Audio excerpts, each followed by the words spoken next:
Bienvenido, aventureros, a este nuevo episodio desarrollando en Java mediante el paradigma de programación orientado a objetos. En esta oportunidad quiero hablarte de nuevos conceptos de este paradigma.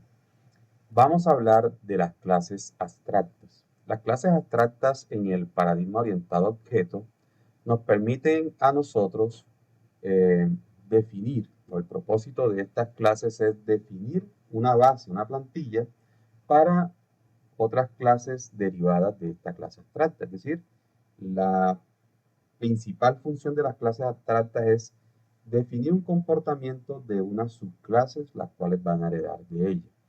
Las clases abstractas no pueden ser instanciadas, no podemos crear objetos directamente de ellos, sino por medio de sus clases derivadas. Y una de las características de las clases abstractas son sus métodos abstractos, que en este caso solo son declarados en la clase abstracta, no son programados. Son programados en las clases derivadas o las clases hijas. Aquí vemos en la imagen una breve explicación. Imaginemos que yo tengo que crear un programa donde voy a calcular el área y el perímetro de figuras geométricas. Creamos una clase abstracta como es la clase figura geométrica. Ahí vemos que no tiene una forma porque dentro de ella no vamos a programar exactamente un comportamiento, pero cada una de las clases hijas, como lo es cuadrado, como lo es triángulo, estas clases obligatoriamente deberían de calcular el perímetro y el área correspondiente. Entonces lo que hacemos es que en la clase figura, que es abstracta, definimos ese método de perímetro, ese método de área, y cuando cuadrado, triángulo y círculo heredan de ella, de forma obligatoria les dice que deben de programar el comportamiento de estos métodos. Ahora lo veremos en detalle en la herramienta de NetBeans para entenderlo mucho mejor, por supuesto. Pero antes de pasar a programar y revisar cómo funcionan las clases abstractas, también quiero hablar de la palabra reservada static, dado que la abordamos de forma muy somera en episodios anteriores. Bueno, acá nos dice que static es una palabra que se utiliza tanto en Java como en otros lenguajes de programación para definir un elemento que pertenece directamente a la clase y no a los objetos. Ejemplo para entender un poco mejor esto, imaginemos la clase círculo, donde nosotros para calcular el perímetro o el área del círculo vamos a necesitar del radio y del perímetro. ¿Qué sucede? Que el radio depende del círculo. Por ejemplo, yo puedo tener un círculo pequeño, un círculo más grande y un círculo mediano. Cada uno de estos radios, cada uno de estos círculos, el radio va a tener un valor diferente porque depende de cada objeto. Todos estos círculos pertenecen a la clase círculo, pero cada uno de ellos es diferente porque es un objeto distinto, dado que el atributo radio es distinto. Pero al momento de yo realizar los cálculos, pi va a ser el mismo para todos ellos, porque pi no pertenece directamente a cada uno de estos elementos, sino que pi pertenece a la clase círculo. Cualquier círculo o cualquier objeto o elemento que quiera pertenecer a la clase círculo debe de tener obligatoriamente el mismo valor de pi, dado que así está definido ya en las matemáticas. Entonces vemos que pi ya no es un atributo de cada método, de cada objeto, ya no es un atributo de cada objeto, sino que es un atributo de la clase directamente. También vamos a ver más en detalle esto ahora en un ejercicio que les traigo aquí. El ejercicio es el que venimos trabajando desde el episodio de herencia, donde habíamos creado ya una persona, o lo hemos trabajado creo que un poco antes, donde veníamos trabajando con una persona, ya tenemos esta clase persona creada, posteriormente habíamos creado una clase estudiante, también una clase docente, habíamos heredado entre la clase estudiante y docente de persona, habíamos revisado el tema de polimorfismo también con estas tres clases. Ahora vamos a crear una nueva clase llamada curso y una clase llamada curso universitario. Las novedades estarán en que la clase persona ahora será una clase abstracta, ya explicaré por qué. La clase curso también será abstracta y tendremos un atributo estático, en este caso en lo que tiene que ver con la clase curso, para yo poder eh, ver o poder tener un seguimiento del número de cursos que se están creando. Es decir, aquí en la clase curso universitario vamos a tener un contador estático y este contador estático, cada vez que creamos un nuevo curso, él va a crecer. No va a pertenecer directamente a cada curso, sino a los cursos universitarios en sí de la universidad. Entonces, procedo a irme a la herramienta NetBeans para explicar un poco más en detalle todo esto que he dicho. No sin antes mostrarles aquí en el API de Java, en la parte de documentación de Java, una clase que ya habíamos revisado, que es la clase map. Esta clase, si ustedes recuerdan, habíamos visto que habíamos utilizado de ella algunos métodos sin necesidad de instanciar objetos. Miren que esta clase tiene dos constantes, como lo es Euler y lo es Pi, y son estáticas. Eso quiere decir que no necesito instanciar un objeto para usarlo. Adicional a eso, tiene métodos, que todos son estáticos. Mírenlo aquí. Por lo tanto, yo no necesito crear un objeto de esta clase. ¿Qué quiero decir con esto? Aquí en la herramienta de NetBeans, si yo quiero utilizar un método de math, lo único que debo hacer es escribir la clase math, punto, y de forma inmediata voy a tener acceso a todos los métodos estáticos de esta clase, incluyendo a sus dos constantes. Diferente a lo que hemos venido haciendo nosotros en los episodios donde hemos tenido que crear objetos de las personas, objetos de los estudiantes, de los docentes para poder usar sus métodos. Incluso en la clase Scanner hemos tenido que crear un objeto llamado leer para poder usar los métodos de esta clase. Entonces vemos que cuando usamos el static no es necesario instanciar los objetos para hacer uso de estos elementos estáticos. Bueno, vamos a proceder a ir actualizando según el enunciado lo que nos pide. Comencemos con la clase persona. Nos dice que la transformemos en una clase abstracta, que agreguemos una constante llamada máximo de estudiantes y que también pongamos el método presentarse de forma abstracta. Nos vamos a NetBeans, le damos crear la clase persona. Para convertir esta clase abstracta, lo único que debo hacer es colocar la palabra abstract antes de la clase reservada class, y aquí esta clase se ha convertido en una clase abstracta. Al darle yo guardar, inmediatamente el icono de acá se transforma, cambia, me dice que ahora es una clase abstracta. Lo siguiente que nos dice es que creemos un atributo de tipo entero, aunque este atributo no es cualquier atributo, es un atributo constante de tipo entero que lo vamos a llamar máximo estudiante.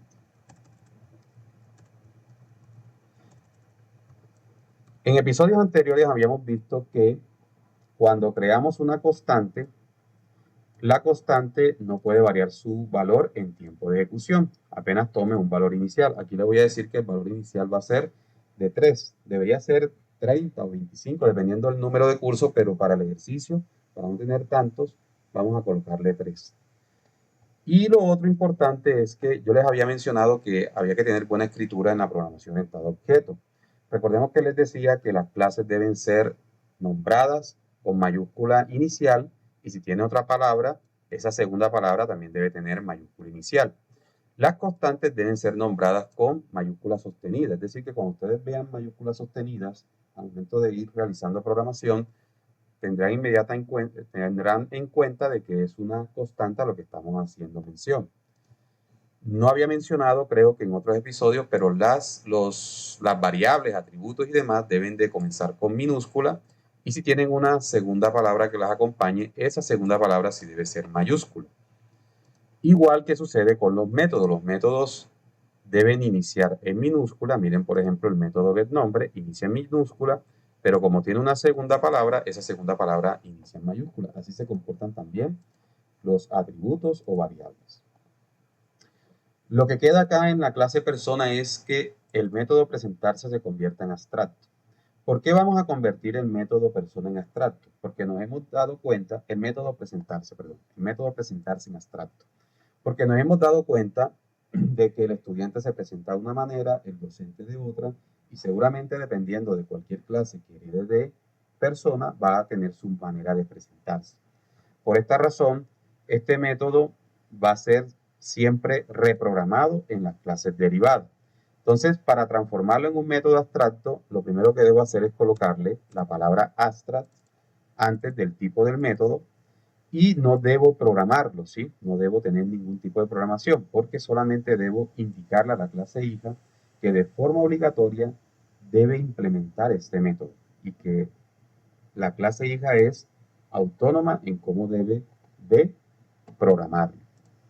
En pocas palabras, si me voy aquí a la clase estudiante y elimino el método presentarse y le doy guardar, vamos a observar que nos aparece un error. Mírenlo. Y lo que nos dice es que debemos implementar todos los métodos abstractos de la clase padre de la cual yo estoy heredando. Entonces, por ahora, vamos a dejarlo tal cual como está. Ahí hemos terminado de configurar la clase persona. Lo otro que nos pide el enunciado es hacer dos clases nuevas, una denominada curso y una denominada curso universitario.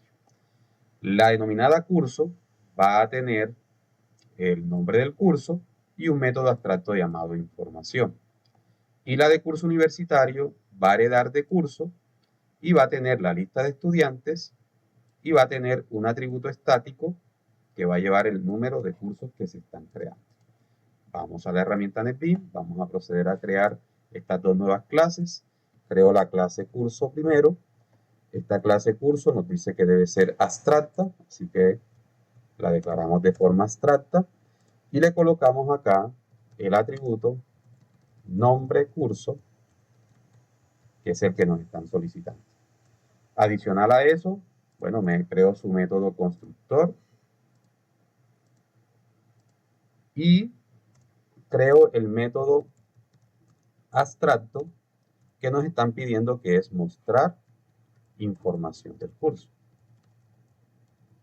Este método es de tipo void, se me olvidó el tipo, es de tipo void porque solamente va a imprimir una información. Y finalizo esta clase con colocar los métodos get y set. No me preocupo por el método toString, dado que recuerden que de esta clase no voy a poder instanciar un objeto, ¿sí? Porque es una clase abstracta, ¿vale? Ya tenemos la clase curso y básicamente es abstracta por este método. Con solo tener un método abstracto, la clase de forma obligatoria se vuelve abstracta. Puede tener métodos no abstractos, como lo vemos aquí. Estos métodos son no abstractos. Pasamos a crear la quinta clase, denominada cursos universitarios.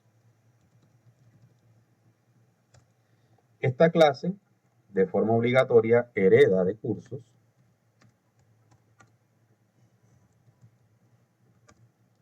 y al momento de heredar de curso, miren que inmediatamente me dice que debo implementar todos sus métodos abstractos.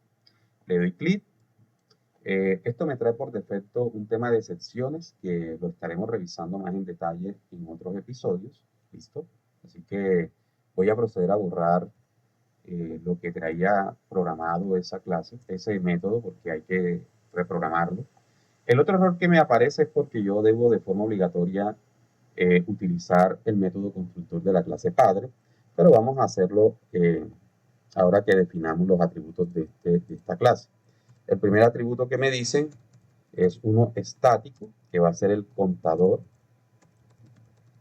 de los cursos que tengo. Este contador lo voy a inicializar en 0. ¿Listo? El segundo va a ser el docente designado para este curso. Perdón, docente. El tercer atributo va a ser la lista de estudiantes. Como solamente hemos visto hasta la fecha los vectores como, bueno, los array unidimensional y bidimensional Como estructuras de datos, pues voy a valerme de los vectores, pero hay otras estructuras que quedarían mucho mejor en este ejercicio para hacerlo un poco más simple. Y ahora sí procedo a crear el método constructor. Entonces, el método constructor, miren que me aparece docente y la lista de estudiantes, pero no me aparece el atributo estático para agregarlo en el método constructor por una sencilla razón, porque ese método no debe ser inicializado cuando creo cada objeto, porque ya no pertenece a los objetos, sino que pertenece a las clases. Lo que sí puedo hacer es que en el método constructor, cada vez que se crea un nuevo curso, ese atributo debe sumar sin 1, porque es un nuevo curso que se está creando. Muy bien, aquí puedo tener los métodos get y setter también de estos elementos, si yo deseo, a excepción de el contador. Y listo. Ahí, bueno, el contador, no voy a darle el método set porque no me interesa en estos momentos que el usuario programador pueda cambiar su valor, a menos que desee que lo reinicie los cursos. Pensando en eso, lo voy a agregar. Estaba pensando de que no me interesaba que diera su valor, dado que él debe crecer en relación a cuando se está creando de forma automática los cursos, pero si yo quiero en algún momento inicializar los cursos, es decir, volverlo otra vez desde cero, voy a necesitar cambiar su valor y para eso pues puedo obtener el método set y el método get. Lo otro que podríamos hacer es volverlo público y de esa manera no necesitaría los métodos get y los métodos set. Esa podría ser otra opción, ¿no? Que regularmente los atributos estáticos en muchas ocasiones lo hacen de forma pública para poder utilizarlos de forma inmediata, sobre todo cuando son constantes. Bueno, ahí tenemos los métodos get y setter y nos faltaría solo programar el tema de mostrar información. Para mostrar la información, le voy a decir el nombre del curso. El curso es, le concateno el método getNombreCurso del padre, que es donde estamos diciendo el nombre del curso. Adicional a eso le decimos el docente asignado. Le colocamos el nombre del docente, docente.getNombre. Y finalmente los estudiantes que tengo en lista. Entonces aquí en la parte de estudiantes voy a utilizar el for mejorado, el for each que mencionamos en el episodio anterior. Y aquí, si yo deseo, puedo imprimir o puedo mostrar el toString del estudiante, donde estamos mostrando el nombre del estudiante, la identificación y la matrícula por cada estudiante, o puedo mostrar menos información. Para hacerlo sencillo en estos momentos, yo voy a mostrar toda la información del estudiante, después podemos personalizarlo si así lo deseamos. Con esto ya quedaría también creada la clase curso lista, curso universitario. Ya lo que nos queda es hacer la implementación, es decir, configurar el método main para estas nuevas necesidades que estamos programando. Para efectos de no hacer el video tan extenso, voy a dejarlo hasta aquí, no sin antes solicitarles a ustedes que se suscriban al canal, que activen las notificaciones para que sean los primeros en ver mis videos. Me regalen un comentario qué les pareció el video, si tienen inquietudes o dudas. Me regalen un me gusta si les pareció útil. Y bueno, nos vemos en el próximo episodio donde haremos la implementación de todo este trabajo que hemos realizado. Hasta la próxima.